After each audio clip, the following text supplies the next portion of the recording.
Hi everyone, and welcome to today's card creation where we're going to be using the Wreath Builder Element stamp set here from Uniquely Creative's latest release.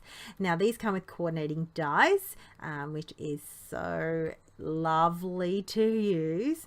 Now we'll also be using an Ultimetal die here, and we're going to be using the Hello from this trio set, and then I've got some cross stitch circles as well as some deco foil toner sheets because we're going to be using some wow embossing fab foil in the gold. Well, I bring into view the gold, but I actually changed my mind later to rose gold, and you'll see why. So with the Distress ink combination here, I have got the Tattered Rose, Seedless Preserve, and Victorian Velvet. So I'm mixing between Distress Oxide inks as well as Distress inks. So here's the circle die cut, and I've got my ink blending tool. Now I will be starting with the lightest ink first. Now my biggest tip with working with Distress Oxide and Distress inks is make sure that you clean your surface and don't use the same ink blending tool, because you don't want to mix the two inks up, the two ink pads up. So to protect the surface, my surface, I have used a post-it note so I'm not putting fingerprints on. Here I am going back to Tattered Rose. I'm going to be toing and froing because I really want to make this blend really seamless. So here I am making sure. Now I want more like a side ombre look. The ombre is going to be the heaviest down the bottom left, and it's going to work its way to the top right, being at a lighter color. So that's what I mean by a ombre. Now I am adding a little bit of all the colors. I'm trying to focus, making sure I'm keeping that highlight of the Tattered Rose well, and not to overpower the dark inks. Now the Seedless Preserve is just a smidge touch, just a touch. I really wanted to create that little bit more of an ombre, and here I am, like I'm just barely touching it. I'm just adding this really finely, and I'm just making sure I'm using that ink blending tool. Now I'm not going to try and pick up any more here, so I'm going to take that off because I really just want to add that ombre. And then what I'll do is I'll bring that back, and then I'll almost smush it, blend it back with the Tattered Rose here, and you can see how well that worked, but it added that extra depth I was after. So cleaning my surface, and I actually was really happy with that combo. And I've got my Onyx Black ink here. I'm going to stamp the little, it's like wreaths, or yeah, builder wreaths from here, from this set. I do choose Onyx Black ink because of the fine detail in this image, and I do take my time in making sure I've applied an even amount of pressure because it is quite a detailed image. Now once I feel I was happy with that, I then make sure I use the coordinating die. I love that these dies are already cut apart. Well, I don't have to snip them apart. Like, how convenient is that? It is a little tiny bit extra in the price point, but I think it's really well worth the price, and I find Uniquely Creative are really reasonable with their prices anyway.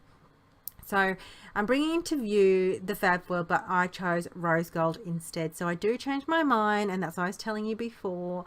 I bring the gold into view, but I think with the tone of the ink blending, the rose gold really matched it far better than the really full-on gold. So I've die cut it with the toner sheet, that Hello sentiment. I have cut a little bit of the foil out. I've got a parchment paper which I folded in half. It actually came with the toner sheet pack anyway, so I've just cut it down, and then I've got my protector sheet here that came with my mink, and I've got it in heat setting 3.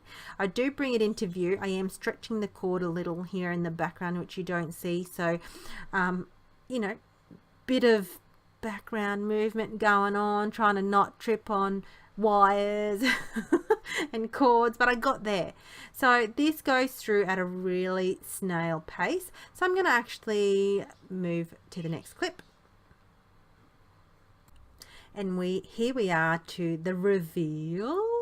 I just love foiling. I love how it's just as magic as heat embossing. Not really, I take that back, but just the wow factor. And look at it.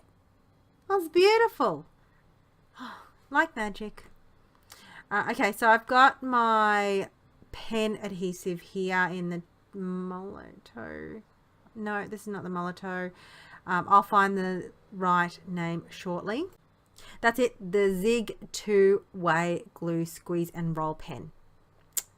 I so was not even close, but you know, you can see it in the view. You totally knew which one I was using. All right, so I'm making sure this is adhered down like I am going across it, just making sure that, not going across, going around it, and I'm trying to get as much adhesive as I can on here. Now I'm going to put that towards the top.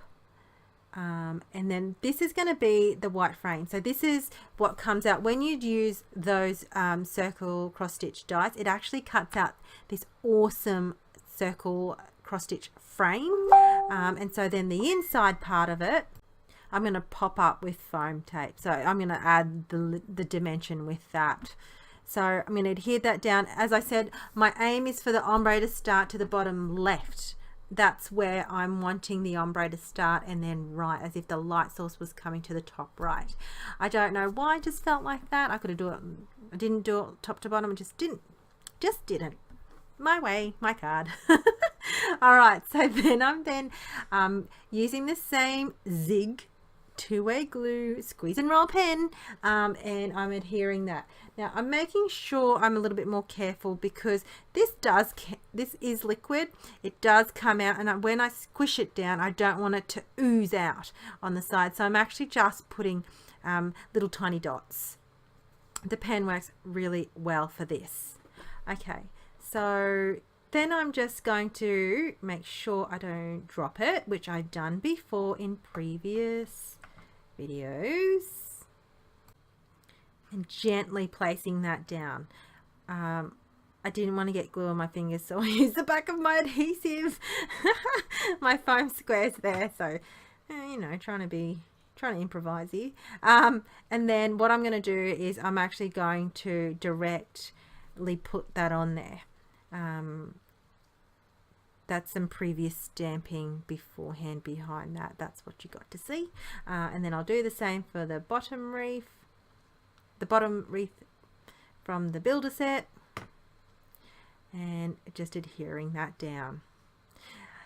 I don't know why I ended up using this Zig glue 2-way pen. I think it was just on my desk. I tend to vary with my glues depending what's available and I suppose what I've been crafting at the time. So this is actually a really good glue. I like it for fine details.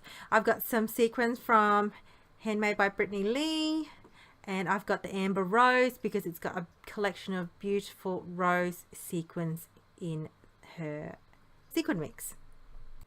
So I'm going to be fluffing around for a little bit here. I am going to double time it because I fluff around with playing with my sequins, and I take my time trying to make sure I get the right placement.